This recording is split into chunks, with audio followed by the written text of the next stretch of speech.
would love to hear any and all that you would like to share. So I knew you were gonna ask this, and I, had to make some notes. So, I think there's a couple of things.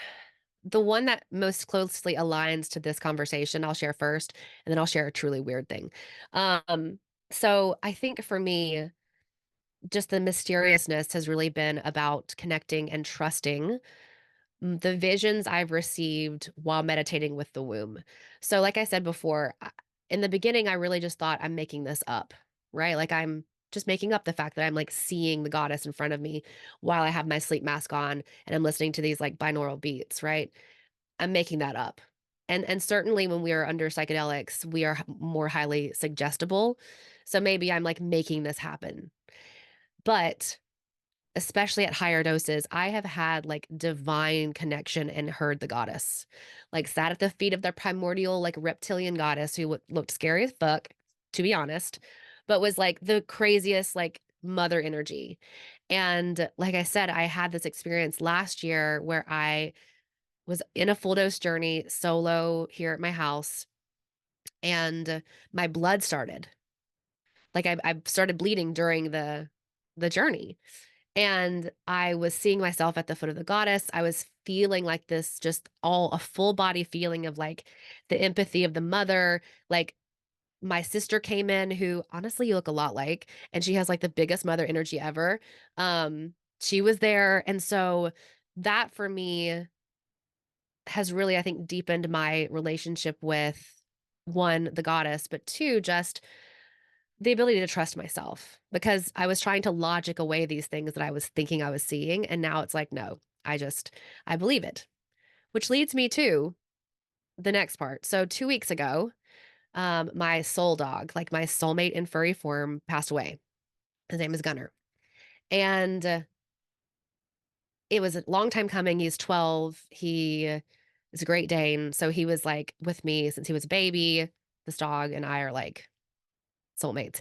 He previously has come to me in another psychedelic medicine journey where he was a human child, a little brown haired boy, and he guided me through my journey.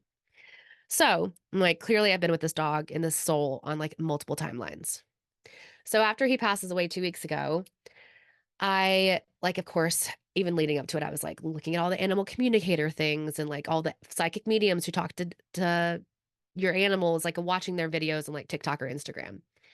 And one of the things I really thought he would do after he died was come to me in dreams because my dreams are incredibly potent and incredibly detailed.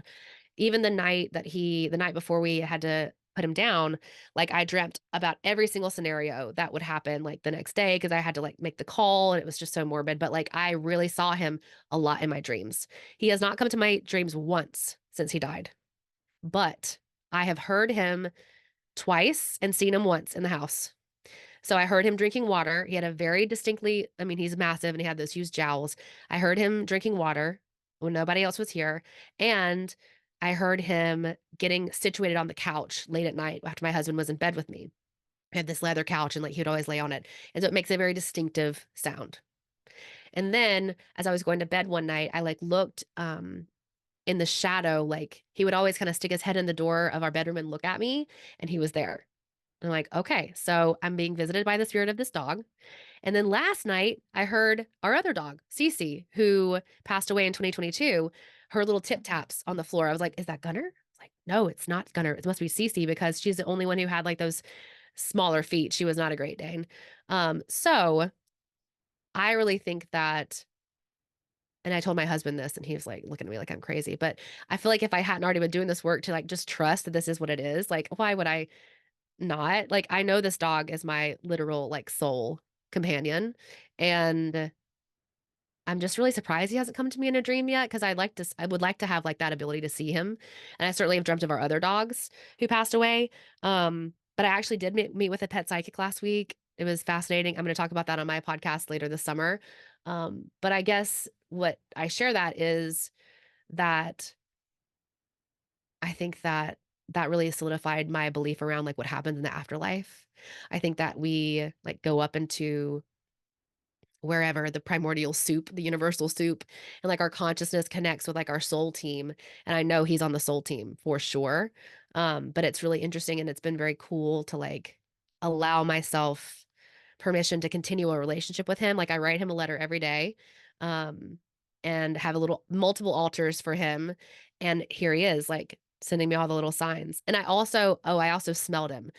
It was dog poop that I smelled, but he had had an issue where he was basically, like, unable to control his bowel movements for, like, the last year, and I'm like, "There's no way I didn't clean all this dog shit up. There's no reason why I should smell dog poop right now, except for the fact that must be Gunner here."